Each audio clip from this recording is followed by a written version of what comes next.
करोड़ों की कंपनी का मालिक हुकमचंद भिखारियों जैसा भेष बनाकर के अपने ही कंपनी के ऑफिस में पहुंच गया। वहां पे मौजूद कर्मचारियों ने उससे बदसलूकी की, उसे गेट आउट कहा और उसे बाहर निकल जाने के लिए कहा। उन्होंने इतनी भी ज़रूरत नहीं समझी कि वे इस बुजुर्ग को आने का कारण पूछ लें। कर्मचारी 3-4 कर्मचारी उसको गरीब समझ करके, भिखारी समझ करके बाहर का रास्ता दिखा रहे थे। इतने में वो हाथ जोड़ के कांपते हुए हाथों से कहने लगा कि मैं बहुत लाचार हूँ, गरीब हूँ और मेरे बच्चों ने मेरे को निकाल दिया है। इस वक्त मेरे को बहुत भूख लगी है। आप चाहे कुछ भी झाड़ू पोछे का काम मेरे से करवा लीजिए और मुझे 2 वक्त का खाना दे दीजिए। ऐसी बात सुनकर ऑफिस में मौजूद सभी कर्मचारी आपस में हंसने लगे और उस बुजुर्ग का मजाक उड़ाने लगे। वो बुजुर्ग बड़ी ही दया रहम की निगाह से उनको देखता रहा और मन ही मन अपनी बेइज्जती महसूस करता रहा।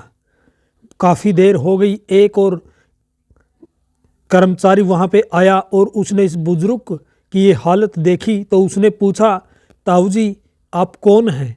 तो यही हालत उसने उस कर्मचारी को भी बताई कि भाई मैं तो फलां शहर से आया हूँ, मैं बहुत लाचार हूँ और भूखा हूँ, बच्चों ने घर से निकाल दिया है। इतनी बात सुन के वो कहने लगा, अरे ताऊ जी आप नीचे क्यों बैठे हो? उठिए, खड़े होइए और आइए इस कुर्सी पर बैठ जाइए। जब उसने कुर्सी पर बिठाया तो साथ वाले कहने लगे, अरे तू पागल हो गया है? इस बुजुर्ग का यहाँ पे क्या काम है? तू यहाँ पे कुर्सी पे बिठा रहा है। बॉस आ गया तो बहुत डांट पड़ेगी। तो वो अनमोल कहने लगा, मुझे डांट की कोई परवाह नहीं, लेकिन मुझे इस चीज़ की परवाह है कि तुम लोग कितने पढ़े लिखे हो, यहाँ पे नौकरी करते हो, लेकिन तुम्हें एक बात अभी तक समझ नहीं आई है। अभी तक तुम्हें ये नहीं पता कि बूढ़े बुजुर्गों का सम्मान कैसे करना चाहिए। तुम इसको कुछ दे नहीं सकते तो इसको बेइज्जत तो मत करो।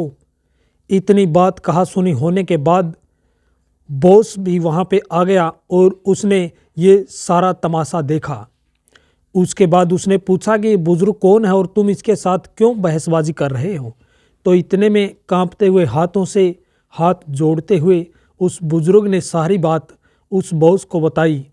और बॉस भी घमंडी टाइप का था, अपने स्टेटस का ना पा कर के उस बुजुर्ग से हैरानी की तरफ से देखने लगा और कहने लगा, इस बुजुर्ग को बाहर निकालो, यहाँ ऑफिस का टाइम हो गया है, नए नए कस्टमर आएंगे तो वो इसको देख करके वापस चले जाएंगे। तो इतना कह करके वो सभी कर्मचारी उसको धक्के मारकर बाहर निकालने लगे। इतना कह करके वो बुजुर्ग निकल नहीं रहा था, ऑफिस में ही बैठा रहा, लेकिन फिर उन्होंने हाथ पकड़ के उसको वहाँ से बाहर धकेल दिया।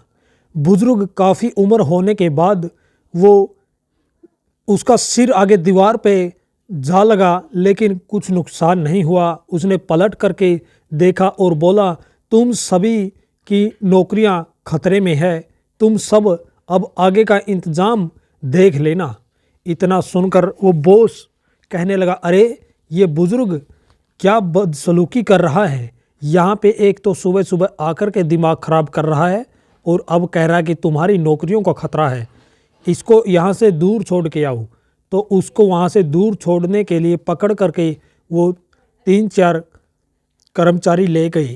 तो रास्ते में वो जेब से कुछ कागजात निकालने लगा और दूर जाकर के, थोड़ी सी दूर जाकर के उसने अपना वो भेष जो उसने भिखारी जैसा, बुजुर्ग जैसा बना रखा था, वो उसने उतार दिया। और वो सभी अचंभे में पड़ गए कि ये तो वही मालिक है जिसकी कंपनी में ये लोग काम करते हैं। वो लोग तुरंत हाथ जोड़ करके, पैर पकड़ करके माफ़ी मांगने लगे और वो कहने लगा, तुम्हारा माफ़ी करने का टाइम नहीं है, चलो वापस ऑफिस में चल के ही बात करेंगे। तो वहाँ पे गया तो बॉस भी चौकन्ना रह गया और उसको कहा कि तू गेट आउट हो जा, निकल जा, मुझे ऐसे लोगों की यहाँ ज़रूरत नहीं है इस कंपनी में। तो बॉस कहने लगा ऐसे कैसे निकल जाऊं, ऐसी क्या गलती मेरे से हो गई है। तो वो मालिक कंपनी का कहने लगा कि भाई अभी मैं थोड़ी देर पहले बुजुर्ग का रूप लेकर के तुम्हारे यहाँ ऑफिस में आया था, तुमने मेरे साथ कितनी बदतमीजी से बातें करी, कितना मेरा दिल दुखाया, कितना कच्चा मंदा बोला और तुमने मेरे को धक्के मारकर बाहर निकाल दिया। मैं यही देख रहा था कि तुम इतने सालों से मेरी कंपनी में काम कर रहे हो, तुम्हारे अंदर कितनी रहम है, कितनी तुम्हारे अंदर इंसानियत है, लेकिन तुम्हारे अंदर नैतिकता और इंसानियत जैसी कोई चीज़ नहीं है, इसलिए मेरी इस कंपनी में तुम्हारे लिए कोई जगह नहीं है। कंपनी का बॉस घुटनों पर आ गया और कंपनी के मालिक से हाथ जोड़ करके माफ़ी की अर्ज करने लगा, लेकिन कंपनी के मालिक हुक्मचंद ने उनको माफ़ी का कोई भी मौका नहीं दिया और तुरंत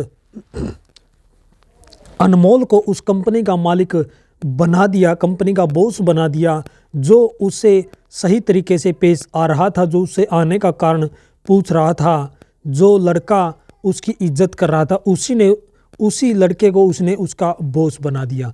तो प्यारे दोस्तों, इस कंपनी के इस मालिक हुक्मचंद यही देखने के लिए, परीक्षा लेने के लिए आए थे कि कंपनी के जो कर्मचारी है वो किस तरीके से ग्राहक के साथ रवैया करते हैं, किस तरीके से बड़े बुजुर्ग के साथ रवैया करते हैं। उनका रवैया कंपनी के मालिक हुक्मचंद को पसंद नहीं आया और हुक्मचंद ने उन सभी कर्मचारियों को हटा करके अनमोल, जो कि एक छोटे कर्मचारी के तौर पर काम कर रहा था, उस कंपनी का बॉस बना दिया और उसको ही जिम्मेवारी दी कि तू ही अपने आसपास वाले जो तेरे संगी साथी है, क्योंकि बहुत होशियार था हुक्मचंद, उसको पता था कि इसकी बोलचाल भी इस जैसे ही आदमियों के साथ पाएगी, तो तू अपने साथ 3-4 और लोगों को कल शिफ्ट कर लेना और यहाँ ऑफिस का काम शुरू कर देना। तो प्यारे दोस्तों, इस कहानी से हमें यही सीखने को मिलता है कि चाहे हम कितना भी पैसा कमा लें, कितना भी रुपया कमा लें, अपने स्टेटस को चाहे जितना मर्जी ऊंचा कर लें, लेकिन हमें ज़मीन से जुड़े रहना चाहिए, हमें अहंकार में नहीं आना चाहिए, हमें दूसरे की इज्जत को नहीं भूलना चाहिए, नैतिकता के जो मूल्य हैं हमें उन्हें कदापि नहीं भूलना चाहिए। तो प्यारे दोस्तों, आज की स्टोरी आपको कैसी लगी आप कमेंट में बता सकते हैं। वीडियो को लाइक करें, चैनल पर पहली बार आए तो चैनल को सब्सक्राइब ज़रूर कर लें। आप मिलते हैं किसी और नई वीडियो में, तब तक के लिए नमस्कार।